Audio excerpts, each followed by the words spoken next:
Calling for more political and economic freedom, young protesters take to the streets of Morocco. King Mohammed has already promised reforms, but it's not silenced his critics. Have his concessions come too late? And to what extent will protesters go to see their demands met? This is Inside Story.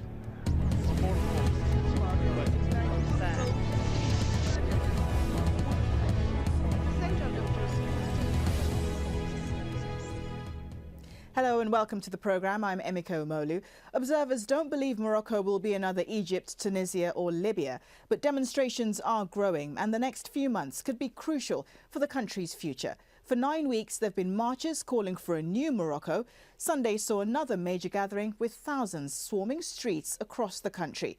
A protester will be among our guests debating the issue in this programme. First, Caroline Malone looks at why the king is under pressure. Thousands of people on the streets of Morocco in what have become sustained but peaceful protests. Unlike Tunisia and Egypt, these demonstrations have not led to a revolution here. But Moroccans are calling for major reforms, and their concerns are clear. They denounce corruption and torture and want more jobs as graduates face soaring unemployment rates. The gatherings in the capital on Sunday were organised by the 20 February movement, the date of the first nationwide rally. We decided to stage today's demonstration away from the city centre. We wanted to show the real Morocco and to organise this demonstration in the midst of the masses who are directly affected and have social and economic demands. Members of the Islamist Salafist Jihad group joined the protest to call for an end to political detention. Authorities freed 92 political prisoners earlier in the month. King Mohammed announced changes to the constitution on March the 9th. He said Parliament and the courts would become more independent and set up a committee to help draft a new constitution expected in June before a September referendum. But protesters continue to take to the streets in large numbers every weekend, expressing scepticism that there'll actually be any change. Caroline Malone, Al Jazeera. So will there be the kind of change they want? Joining us to discuss this further from the Mauritanian capital Nouakchott is Lahcen Haddad, professor at the Mohamed the Fifth University in Rabat and an expert in strategic studies. From London in the UK, Stefan Simanowitz, a journalist specialising on North Africa and a spokesperson for the Western Sahara campaign. And from Morocco's capital Rabat, Hilana Rizki, a member of the February 20 protest movement. Welcome to the programme. Let's start with you, Hilana Rizki. We've heard some of the demands in that report, some of the protesters' demands. Tell us more about your grievances. So our demands, the movement's demands are social, economic and political demands. Most of them relies on the dissolution of the parliament and the government, plus the release of the political prisoners, and some social demands, and as the access to education and access to health care for everybody, and economic and other economic demands. And what happens if you don't get what you're asking for? You have to know that people now are aware of their rights. And if they don't get these rights, the protest is gonna rise up more and more. So what will it take then for you to stop protesting?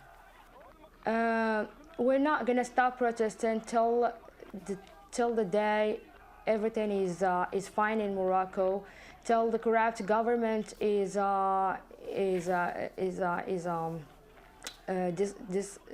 is a dissolution of the corrupt government, and there is a government and a parliament which represent the people and the needs of the people.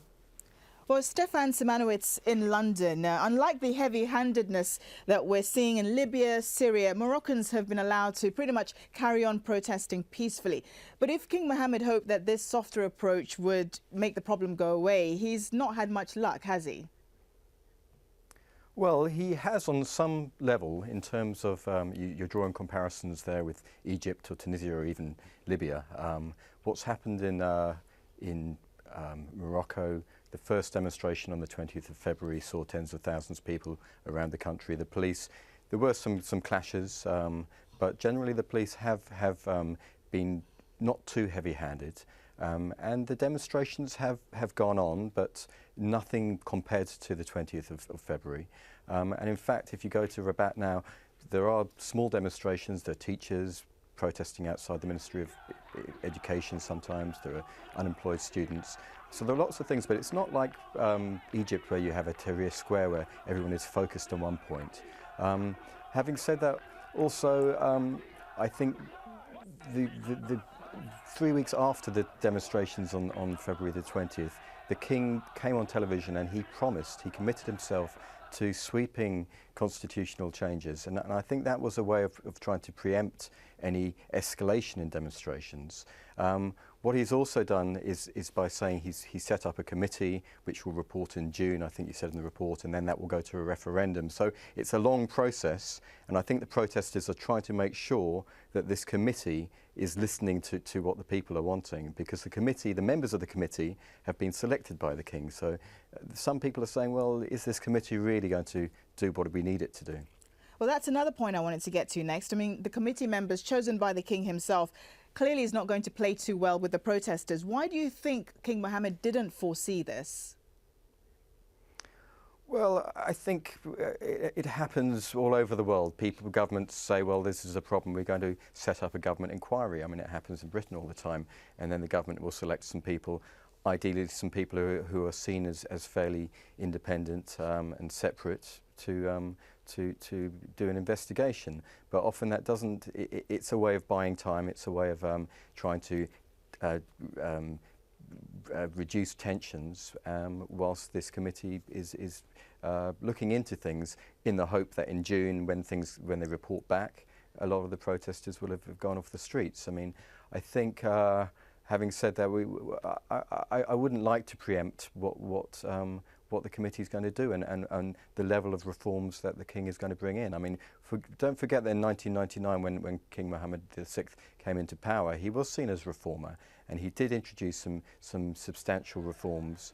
And even last week, releasing the political prisoners is also an important sign, although having said that, there still remain over 100 political prisoners from Western Sahara who are languishing in prison. So, I mean, that's another issue, but I think this perhaps one step forward, two steps back, or two steps forward, one step back. I'm not sure which, but I think there are positive things to look at here. Okay, we'll try to touch on the Western Sahara issue in a moment, but let's moving on now to Mr. Haddad, who I believe you belong to a party that is now part of the government, and you heard some of the grievances that Hilana described there. Would you say the government is listening? I think the government is listening, but is not listening enough. I think the government has responded to some of the demands for constitutional reforms that were voiced by February 20th, but also taken by parties like my party as well. And the government listened in that sense and appointed the committee, and then announced, the King announced like sweeping reforms. I think in that sense it listened. It listened also to some calls for like release of political prisoners. So there were like Islamist political prisoners that were released, and also Sahrawi activists that were released. So in that sense, there was some sort of response, and also in the sense that the National Council for Human Rights was given like a higher kind of position, and also there was movement from the government in order to institute like more transparency in terms of economics. So I think the government is listening, but not fast enough for a lot of the demands. And I think some of the demands have to do with the actual government itself, which is a weak government, which is not delivering in some of these performances.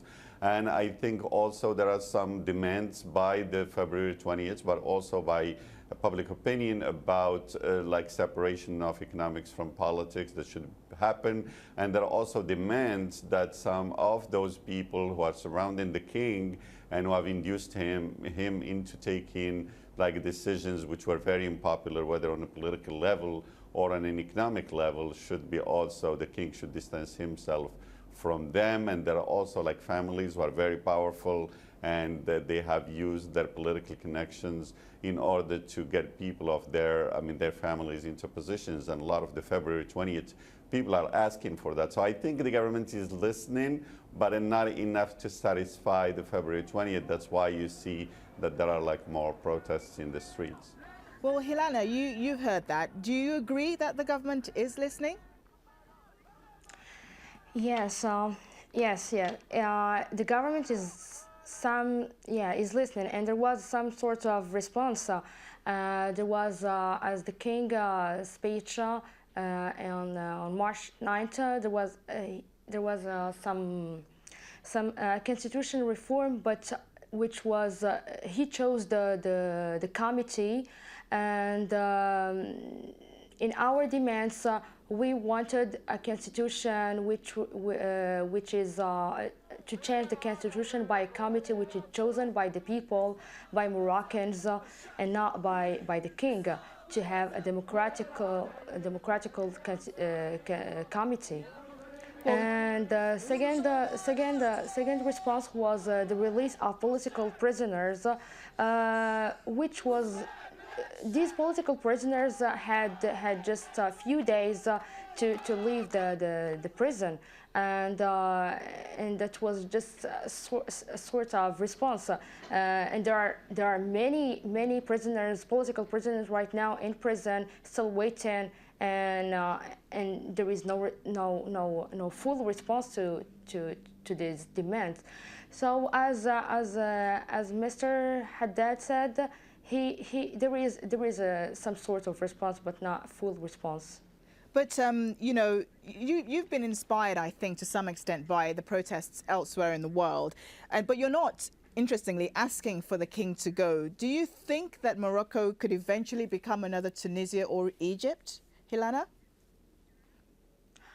A revolution is not. It doesn't mean violence. A revolution it can be peaceful, and a revolution can be by music, as it can be by words, as it can be by people. A revolution is just changing a country from a dictatorship to democratic system. And it doesn't mean that we have to be like Egypt or Tunisia to have a revolution. Right now there is a revolution. Changing mentality is a revolution. People are starting to be awake, aware of their rights, aware of what their needs. So this is a revolution. Well, Mr. Simanowitz, I saw you nodding when Mr. Haddad was talking about the fact that the government's listening but still hasn't gone far enough, and also nodding just now when Hilana was just speaking. Do you think that the next few months are critical to the king's survival?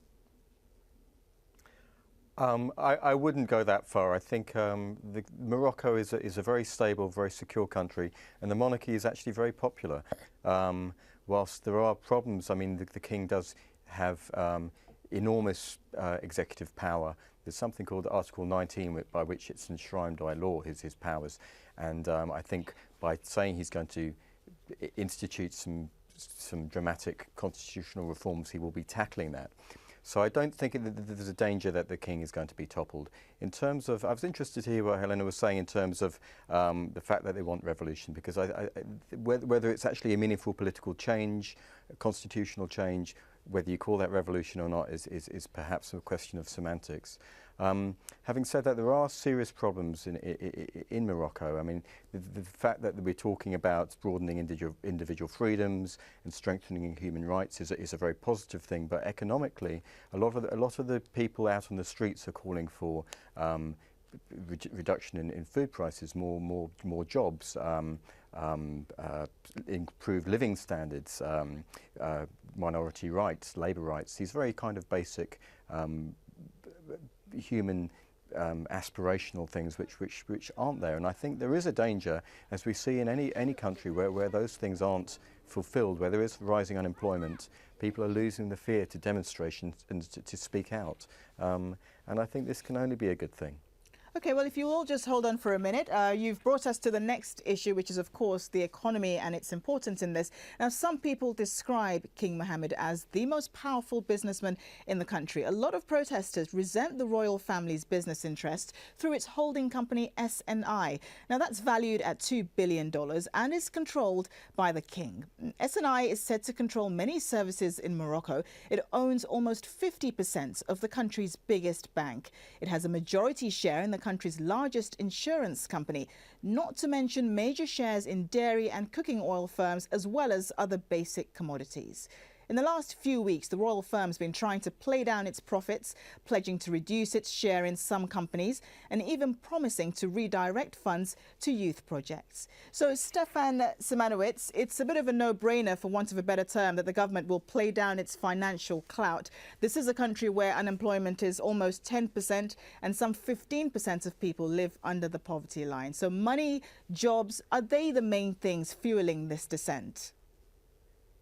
I think they are very much, and I think it's not just the inequalities, but the perceptions of inequalities. As you say, the wealth of not just the monarchy, but a whole strata of society in that country, which benefits, as I mentioned before about nepotism. And I think a lot of the students, the unemployed graduates, are out on the streets saying, well, we've got a degree, but we can't get a job unless we have connections. And these are the things, these forms of inequality where you actually are confronting them on a day-to-day basis, which do affect people. And if you look at the United Nations, for example, their figures on Morocco's economic standing, I mean, Morocco is a very wealthy country in many ways, but in terms of where they stand on the world economic, I think I might be wrong here, but I think it was 114th in the World League table on the Human Development Index. But I think people the reality is that Morocco does have economic problems, and it does also tie in a little bit. I mean, one of the reasons I campaign for a resolution of the conflict with Western Sahara is that economically as well as politically, this is damaging for not just for Morocco, but for all the countries, for Algeria, for Western Sahara, for all the countries that they trade with. So I think it's a very key thing not to separate the political aspects, and when that is one of the things that you can't talk about, despite any constitutional reforms that come into play in Morocco. One thing that you won't be able to mention is Western Sahara. You won't be able to question the sovereignty of Morocco over Western Sahara, because that will still be a treasonable or an illegal offence. Okay, Mr. Simanowitz, I believe that you think Western Sahara definitely has a main part to play in what else is going on in Morocco, but we'll focus on the economic aspects for now. Let's bring in Mr. Haddad. You know, King Mohammed took power 12 years ago, promising major reforms. I mean, he has gone some way to alleviate poverty, hasn't he? I think that there has been major developments in Morocco with regard to alleviation of poverty. I think Morocco is less poor than it was 10 years ago. I think the level of poverty was like 19%. Now it's almost 10%.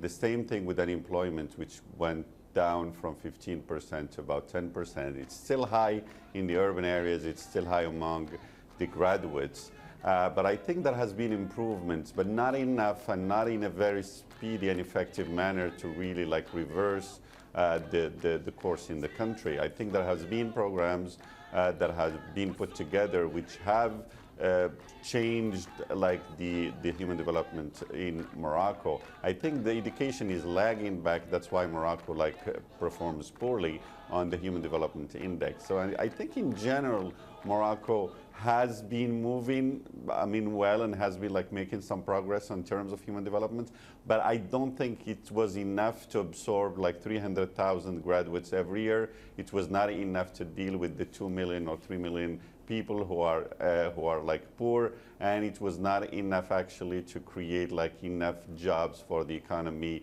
to grow at 8%. It's still growing at 4 or 5, which is good, I think, but I think it has not been growing enough. But I mean, to go back to the king's wealth, I think that one thing that should be remembered, I think it has been one of the demands of February 20th. So people have been talking about that. They have been talking about that on television and all of that. So I think it's now in the public debate. It's no longer a taboo. But I mean, one of the things that the king and the royal family is trying to do is to withdraw themselves from all the businesses where they could have like some sort of management of those businesses. And what the tendency now is to create this kind of fund where the royal family money will be put, and then they could do investments without like having majority in any of the businesses where they invest. It will be mostly like stocks, and it will be like bonds and all of that. And I think that's a very good kind of movement, and a lot of people appreciate that. But they want to see more of those kinds of things. I mean, by really like dealing with the rent economy, with the monopoly economy. It's not only the royal family, but there are others as well. And I think a lot of people want to see a clear separation between the economics and the politics. But I mean, on the other hand, I think the economy, talking about the economy, I think for the Western Sahara, and I disagree with the gentleman from London, I think Morocco has really invested heavily in the Western Sahara, and then the human development in the Western Sahara is close to that of Rabat or Casablanca. But in 1975, it was like among the poorest regions of Morocco. Now it is among the most humanly developed. And that's, I mean, like those are like reports that were done by the United Nations, and then one can see that. So I think it was like a government kind of investment in those. It was a political decision to do that, but I think a lot of people in the Sahara have benefited from that. Mr. Simanowitz in London, I couldn't help but noticing you smirking there. What is it about what Mr. Haddad says that you either agree or don't agree with? Well, it's interesting what he's saying. I mean, the quality of life in Western Sahara is much better, particularly for Moroccan settlers who have been resettled in huge numbers, actually against Article 49 of the Geneva Convention, by the way. Because, as I was saying, how the economy in Western Sahara is affecting Morocco. I mean, whilst Morocco benefits hugely from the resources, the mineral resources, mainly phosphates, but also the fisheries agreement they have with Europe, they benefit through that. But the cost of actually resettling, the subsidies for any Moroccans who live there are bonuses for Moroccans. There's unemployment relief, the only part of Morocco where they get Moroccan administered territories where they get unemployment benefit. They get tax exemptions. And then also, I don't know if people know about this, but there's actually a wall that separates occupied Western Sahara from what they call the liberated zone, which is about 1,500 kilometers long, and which is manned by soldiers. So there's an estimated 150,000 Moroccan soldiers who are permanently based on that wall, which the cost of that is enormous. But it's not just the economic costs, but it's also the political costs. And one of the key things that's happening just on the 27th, in 2 days' time in New York, the UN Security Council is renewing the mandate for the peacekeeping force in Western Sahara that was there 20 years ago to establish a referendum that was agreed after the ceasefire. There would be a referendum on self-determination, and 20 years later, this peacekeeping force is still waiting for that to happen. But they're also the only peacekeeping force without a human rights monitoring remit. And one of the key things that people in New York, the Polisario Front... Mr. Simanowitz, I'm afraid I'm going to have to cut you there. It's an interesting topic. We are running out of time, and I would like, if it's okay with you, to give the last word to Hilana Rizki, who is a protester. We've heard you all talk about the economic issues, jobs, unemployment. Very briefly, tell us, Hilana, what the king has got to do now to placate the population. Okay. First priority is like government corruption. There is a corrupt economic circle who is taking advantage of their position in government to fatten their bank account. So we have to get rid of this corruption in the government. Lahcen Haddad, Stefan Simanowitz and Hilana Rizki, we appreciate your thoughts. Thanks for joining us here in this edition of Inside Story. Well, if you'd like to get in touch, please do email your thoughts to us at insidestory@aljazeera.net. From me, Emike Umolu, goodbye for now.